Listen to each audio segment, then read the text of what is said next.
Hi friends, welcome to our channel sky ఎస్పీ2.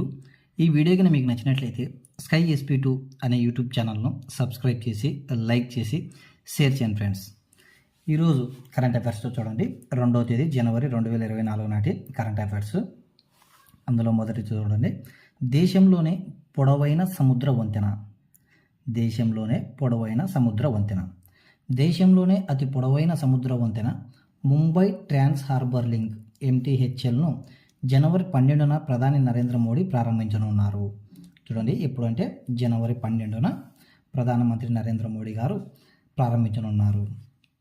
ముంబైలోని సెవ్రీ మరియు రాయ్గఢ్ జిల్లాలోని నవశెవ ప్రాంతం మధ్య 21.8 కిలోమీటర్లు అంటే దాదాపు 22 కిలోమీటర్ల పొడవున ఈ వంతెనను నిర్మిస్తున్నారు. ఎన్ని కిలోమీటర్లు అంటే 21.8 కిలోమీటర్లు.